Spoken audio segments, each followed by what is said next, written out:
Assalamualaikum warahmatullahi wabarakatuh. Dalam makna yang sederhana, merdeka itu artinya bebas. Dalam konteks kenegaraan, merdeka itu maknanya negara yang bebas dari penjajahan fisik maupun mental dari bangsa lain. Itu namanya merdeka. Apalagi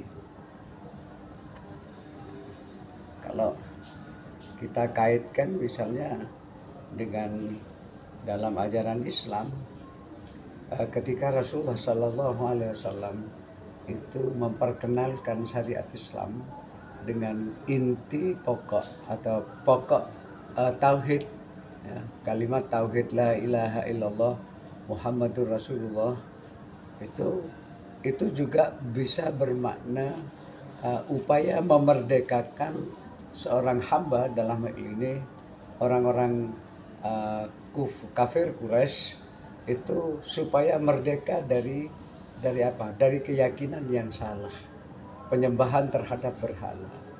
Itu diupayakan bebas dari itu semua dengan dua kalimat tauhid itu tadi. Itu yang dilakukan oleh Rasulullah, meskipun tidak mudah upaya memperjuangkan kemerdekaan dalam artian lahir dan batin atas kesalahan keyakinan yang dimiliki oleh orang-orang kafir Quraisy. Itu perjuangan yang amat sangat luar biasa. Rasulullah SAW itu kadang-kadang terpaksa berperang. Perang dalam Islam itu tidak ofensif tetapi defensif. Itu kalau mempertahankan diri, dan itu pun atas perintah Allah. Kalau tidak atas perintah Allah, Rasul tidak akan berperang.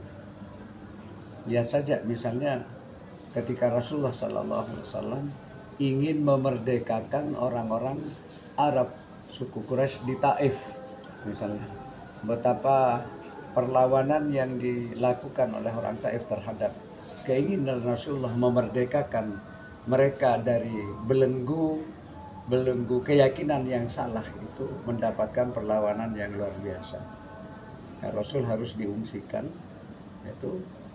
Tetapi setelah itu orang-orang sudah mulai pada sadar. Kurang lebih 2 tahun Rasul melakukan konsolidasi internal.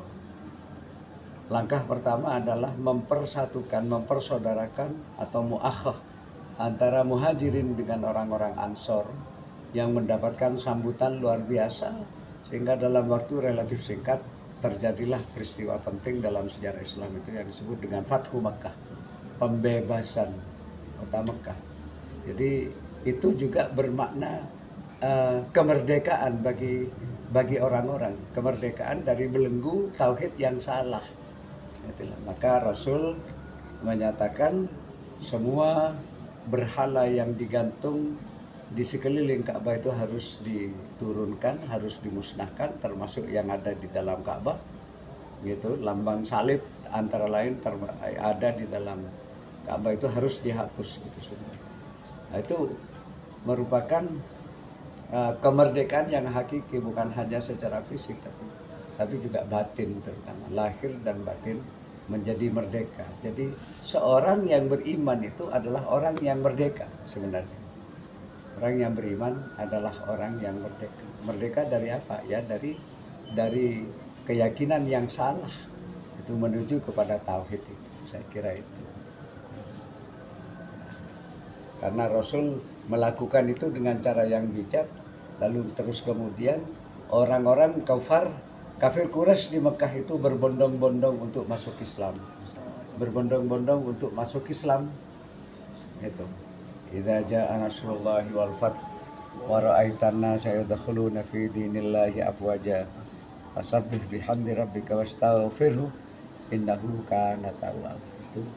Itu juga bisa bermakna kemerdekaan manusia, ya, orang-orang dari belenggu tauhid yang salah, tauhid jahiliyah itu.